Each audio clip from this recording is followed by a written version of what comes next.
Haleluya. Haleluya. Praise the Lord. Haleluya. Shalom.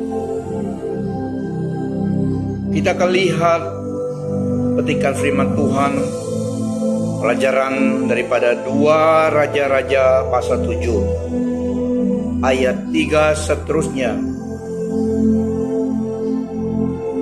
Pertolongan Tuhan yang dialami oleh mereka, umat Israel, umat Allah pada masa ini. 2 Raja-Raja pasal 7 dari ayat 3 seterusnya.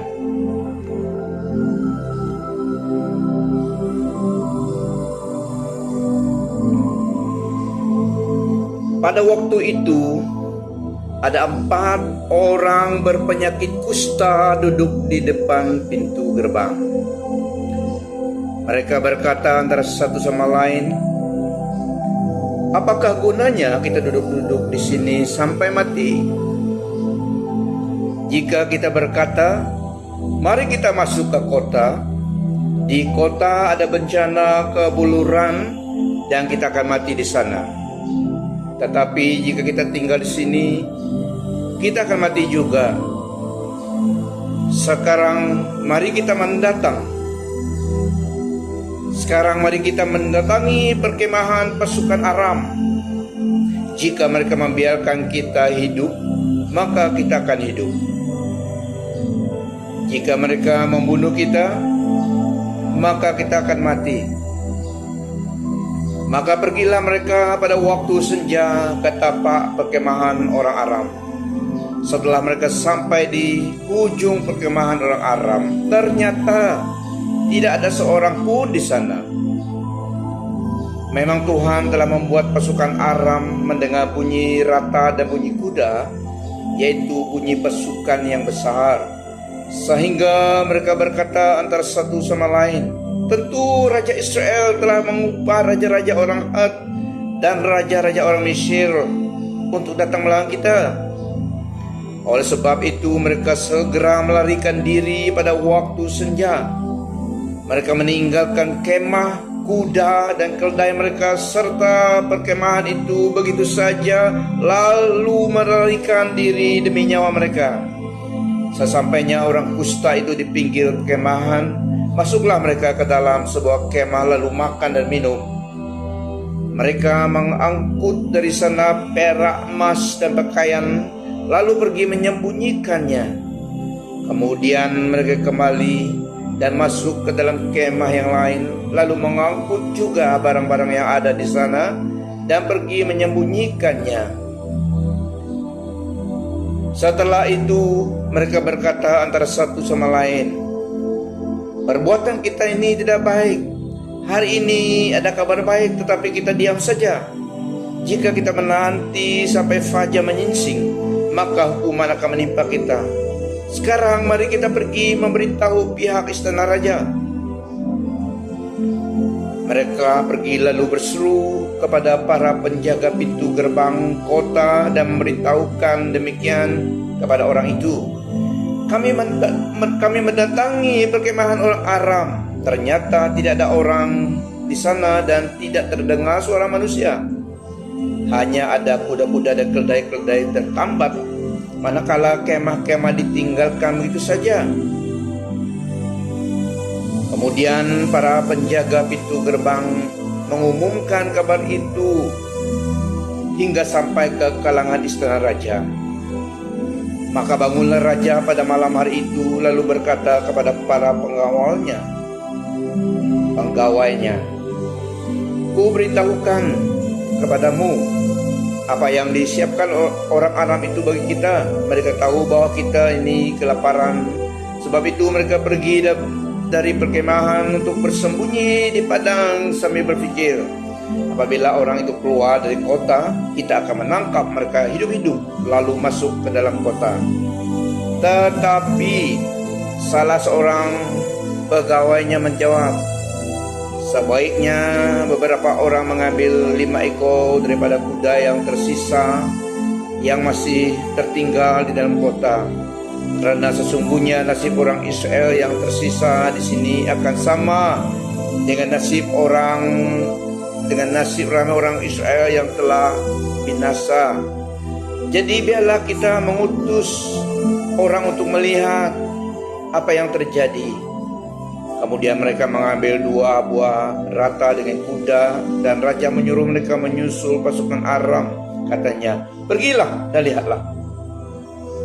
Mereka pun pergi menyusul orang itu sampai ke sungai Yordan. Ternyata sepanjang jalan itu penuh dengan pakaian dan kelengkapan yang dibuang oleh orang Aram ketika mereka lari tergopoh-gopoh. Maka para suruhan itu kembali dan memberitahukan hal itu kepada raja. Lalu orang ramai pun keluar menjarah perkemahan orang Aram, sehingga 1 sukat tepung terbaik dan juga 2 sukat bali dijual 1 sikel, selaras dengan firman Tuhan. Sementara itu perwira yang menjadi pengawal raja diminta raja untuk mengawasi pintu gerbang. Namun demikian, orang ramai menginjak-injak dia di pintu gerbang itu sehingga dia mati, selaras dengan kata-kata yang diucapkan hamba Allah ketika raja datang menemuinya. Waktu itu hamba Allah berkata kepada raja, esok pada waktu seperti ini, 2 sukat bali dan 1 sukat tepung terbaik akan dijual 1 sikar di pintu gerbang Samaria. Tetapi si perwira berkata kepada hamba Allah itu, sekalipun Tuhan membuat tingkap-tingkap di langit, dapatkah hal semacam itu terjadi? Kata Elisa, sesungguhnya engkau akan melihat hal itu dengan matamu sendiri, tapi engkau tidak akan menikmatinya sedikit pun. Demikianlah yang terjadi kepada dirinya. Orang ramai menginjak-injak dia di pintu gerbang sehingga dia mati.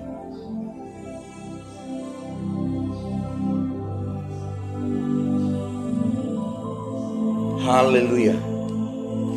Nah, saudara-saudari, kita lihat kisah benar di dalam 2 Raja-Raja pasal 7 ini. 4 penyakit kusta. Penyakit kusta adalah pada masa itu penyakit yang susah dirawat dan tidak dapat, mereka yang kena penyakit kusta tidak bebas dengan orang ramai. Penyakit kusta diistilahkan pada masa ini seperti COVID. Nah, mungkin jahat dari COVID, karena penyakit kusta ini adalah penyakit yang benar penyakit, tidak seperti COVID, bakteria yang diciptakan oleh manusia, kata mereka. So, mereka ini berasingan dengan orang ramai. Mereka di luar tembok kota. Nah, mereka sama dengan orang Israel yang lain, desperate, di dalam keadaan yang penuh desperation, karena kelaparan melanda pada masa itu, kebuluran, dan mereka ini di luar kota. Mereka terfikir, karena dalam desperation mereka berpikir, jika kita masuk kota ada bencana kebuluran, kita akan mati juga. Tapi kalau kita tinggal di sini, diam tetap di sini, kita mati juga. Sekarang baiklah kita pergi lihat perkemahan musuh kita, orang Aram. So mereka pergi karena ada determination, keinginan dalam hati mereka untuk hidup. Nah, mereka bertindak karena mereka mau hidup, dan harus ada tindakan, determination to live. Ada actionnya harus dilakukan untuk seorang yang mau hidup, keluar daripada masalah pergumulan. Harus ada tindakan keluar, ada keinginan, ada desire. Seperti mereka ini, kerinduan untuk masih hidup, tidak mau mati kelaparan. So strategi mereka pergi pada waktu senja ke perkemahan orang-orang Aram. Mereka pergi Setelah mereka sampai di situ, mereka lihat ternyata tidak ada seorang pun di sana. Karena Tuhan bertindak pada masa itu menolong orang Israel, membuat orang pasukan Aram mendengar bunyi chariot, bunyi rata dan bunyi kuda, yaitu bunyi pasukan yang besar, sehingga mereka berkata antara satu sama yang lain, tentu Raja Israel telah mengupah raja-raja orang Ad dan raja-raja orang Mesir untuk datang melawan kita. Ketakutan menghasilkan masalah. Fear create fear breeds error or mistake. Pada masa itu, nah, Tuhan yang bertindak, dan timbullah ketakutan, fear, huru-hara dalam hati pasukan Aram sehingga mereka lari. Keadaan itu Allah kita yang menciptakannya. Di dalam hati manusia biasa seperti itu. Allah berdoa di dalam segala sesuatu, dan pertolongannya sampai kepada kita dalam Yesus Kristus. Nah, orang Aram mereka lari karena ketakutan daripada Allah menyerang hati mereka. Panic attack by God. Panic attack by God, caused by God in the heart of the Aramean people. Mereka lari. So 4 kusta ini pergi. Mereka sampai ke pinggir perkemahan. Mereka masuk ke dalam sebuah kemah, lalu makan dan minum. Haleluya. Mereka makan dan minum. Inilah basic needs to survive. Mereka lama tidak makan dan minum. Sebaiknya pada masa itu, kesempatan basic needs in life of people to survive adalah makanan dan minuman. So mereka makan dan minum sebelum melakukan apa-apa, karena mereka lemah, lapar, haus. So basic need in life adalah makan dan minum untuk survive. Mereka makan dan minum. Sesudah itu mereka mengangkut dari sana perak, emas dan pakaian, lalu menyembunyikan. Mereka masuk lagi ke kemah yang lain, mengangkut barang yang sama, menyembunyikannya juga. Puji Tuhan, mereka sadar. Mereka berkata antara satu sama yang lain, perbuatan kita ini tidak baik. Hari ini adalah hari ada kabar baik, tetapi kita diam saja. Kabar baik harus diproklamasikan, harus di-broadcast. Mereka sedang. Jadi sekarang baik kita pergi membroadcastkan kabar baik ini kepada istana raja. Mereka pergi lalu berseru kepada para penjaga pintu gerbang kota dan memberitahukan demikian kepada orang itu, kami mendatangi perkemahan orang Aram, ternyata tidak ada orang di sana dan tidak terdengar suara manusia, hanya ada kuda-kuda dan keledai-keledai tertambat, manakala kemah-kemah ditinggalkan begitu saja. So mereka broadcast juga sampai kepada raja. Maka bangunlah raja pada malam hari itu lalu berkata. Raja ini pun pada masa itu dalam ayat 12, dia terlalu takut juga, dan presumptionnya negatif. Itu strategi mereka orang Aram. Mereka pura-pura sembunyikan. Mereka menyembunyikan diri, bukan lari. Mereka pura-pura supaya kita diperangkap mereka. Tetapi hari itu a wise general save the day. Dia tolong raja dan beritahu. General yang bijak antara general yang lain, pegawai yang lain.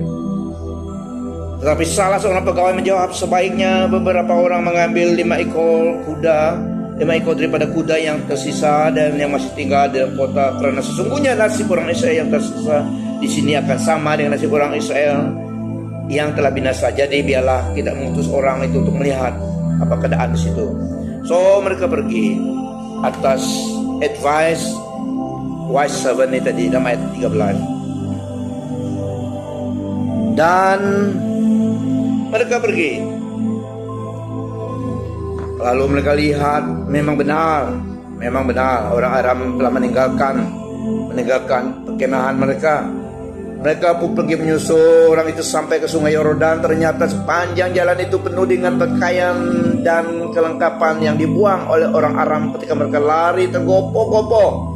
Maka para suruhan itu kembali dan memberitahukan hal itu kepada raja. Lalu orang ramai pun keluar menjarah perkemahan orang Aram, sehingga 1 sukat tepung terbaik dan juga 2 sukat bali dijual 1 sikel, selaras dengan firman Tuhan.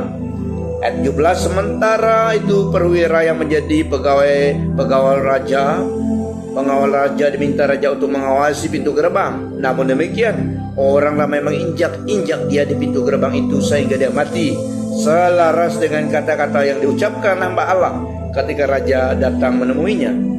Waktu itu hamba Allah berkata kepada raja, esok pada waktu seperti ini 2 sukat bali dan 1 sukat tepung terbaik akan dijual 1 sikel di pintu gerbang Samaria. Tetapi si perwira berkata kepada hamba Allah itu, sekalipun Tuhan membuat teka-teka di langit, dapatkah hal semacam itu terjadi? Kata Elisa, sesungguhnya engkau akan melihat hal itu dengan matamu sendiri, tetapi engkau tidak akan menikmatinya sedikit pun. Demikianlah yang terjadi kepada dirinya. Orang ramai menginjak-injak dia di pintu gerbang sehingga dia mati. Nah, pengawal raja 1 itu menentang hamba Allah dengan perkataan yang diucapkan hamba Allah itu, memberitahukan kepada raja perkataan daripada Allah disampaikan melalui hambanya kepada raja pada masa itu. Tetapi pengawal yang tidak bijak melawan, mau deviate hati raja untuk percaya kepada kata Nabi Allah Elisa. Tetapi dia, apa yang diucapkan oleh Allah melalui hambanya, terjadi seperti yang dikatakan, yang disampaikan oleh hamba Allah itu. Nah, ada perwira pengawal ini challenge Allah sendiri dengan mengolok-olok dan meremeh-temehkan perkataan daripada Allah yang disampaikan oleh hamba Allah kepada raja pada masa itu kemarin. Dan pada hari ini ternyata fulfill. Dia melihat di depan matanya, tetapi tidak menikmati sedikit pun apa yang terjadi. It is very dangerous. Bahayanya to mocking God and His servant, challenging God Himself.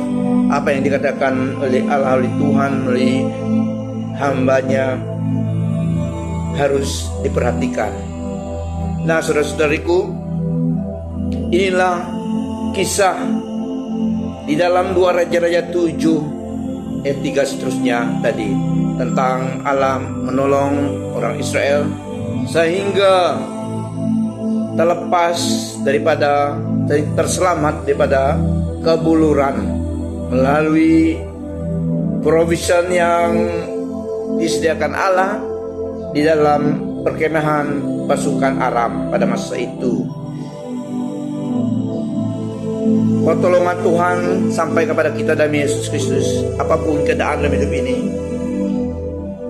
Tuhan Allah kita yang Maha Kuasa, Maha Adil, Maha Tahu, pertolongannya tidak terbatas. Tidak terbatas. Meskipun kita tidak mengerti sepenuhnya bagaimana Dia akan melakukan sesuatu, pertolongannya sampai kepada kita, tetapi yang pasti Dia sanggup menolong kita di dalam Yesus Kristus. Betapa Dia mengasihi kita. Nah, di dalam Yesus Kristus Dia telah membuktikan kasih-Nya.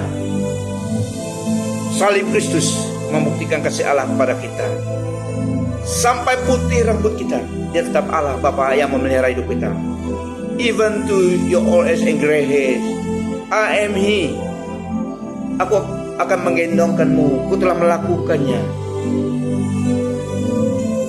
dan akan terus melakukannya. Nah, Tuhan Allah sebagai Bapa kita dalam Yesus Kristus, pasti Dia pedulikan hidup kita. Nah, saudaraku, biarlah pelajaran dalam 2 Raja-Raja ini memberkati kita, menghangatkan, meneguhkan iman kita kepada Tuhan yang adalah Raja semesta alam, Bapa yang kekal. Apa yang diucapkan dalam firman-Nya kepada kita, janjinya pasti digenapi. Mari kita mengandalkan Tuhan dan Allah kita Yesus Kristus sepanjang hidup kita, sepanjang hidup kita, sepanjang hidup kita, sampai bila-bila. Kita sedang menantikan pengangkatan gereja, tapi kita terus melakukan kehendak Tuhan dalam hidup kita, melayani Tuhan dengan hidup kita, harta benda kita, masa kita. Nah, kita lihat dalam kisah ini, orang Israel dalam keadaan yang sangat desperate, kebuluran. Tetapi di luar ada musuh. Mereka tidak berani keluar karena ada musuh yang menantikan, musuh yang kuat daripada mereka. Jadi mereka terperangkap di dalam kota mereka. Tetapi masalahnya, habis makanan dan minuman, kebuluran melanda. Tetapi Tuhan menyelamatkan keadaan, menyelamatkan mereka dengan cara yang tidak diduga, yang tidak dapat dikomprehenkan bagaimana. Tetapi cara Allah lebih tinggi daripada cara kita. My ways are not your ways. My ways are higher than your ways, kata Tuhan. Dia menggunakan solusinya melalui 4 penyakit, orang penyakit kusta ini, beyond imagination kita. Pertolongan Tuhan sampai kepada mereka, pertolongan Tuhan. Tetapi Tuhan Allah, Dia tahu apa yang terbaik untuk kemuliaan bagi namanya. Dia menggunakan orang 4 penyakit kusta ini yang diasingkan daripada masyarakat karena mereka berpenyakit. Tapi Tuhan menggunakan, Tuhan revive mereka, revive hati mereka sehingga mereka bertindak, dan melalui mereka lah pertolongan Tuhan mereka diberkati, dan juga mereka menyebarkan kabar baik itu. Kesadaran itu penting juga dalam hidup kita. Semua manusia berdosa, tapi tidak semua manusia tinggal hidup dalam dosa. Yesus telah datang supaya kita menyadarkan diri kita, ada conviction dalam hati kita, datang kepada Tuhan. Dialah solusi hidup ini, dan dosa kita diampuni oleh Tuhan. Seperti orang kusta ini tadi, mereka lah yang alat solution pertolongan sampai kepada orang Israel. Meskipun keadaan mereka yang dibiarkan di luar karena seperti outcast, karena penyakit yang ada pada mereka. Dalam keadaan apapun, Tuhan dapat memulihkan hidup kita. Biarlah kita terus mengandalkan Tuhan setiap hari sepanjang perjalanan hidup kita. Memang tidak dinafikan ada cabaran dalam hidup ini, godaan dalam hidup ini, challenges in life that are far too much for us at times. Tetapi itu akan berlalu, season itu akan berlalu, musim itu akan berlalu. Tuhan firman-Nya kekal selamanya. Nah, Tuhan sanggup menolong kita. Biarlah kita membangkitkan iman kita melalui kita merenungkan firman Tuhan, mendengar firman Tuhan, dan juga melihat firman Tuhan dan melakukan firman Tuhan. Nah, inilah firman Tuhan untuk kita pada hari ini. Biarlah firman Tuhan ini, renungan firman Tuhan ini, sharing firman Tuhan ini menolong, memberkati kita, menyegarkan jiwa kita, rohani kita.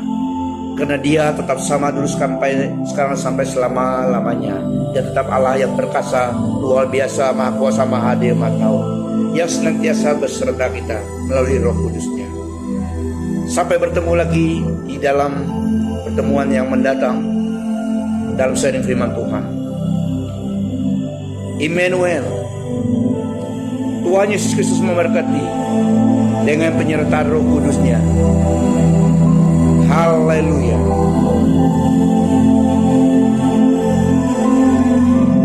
Pastor Leonard signing off.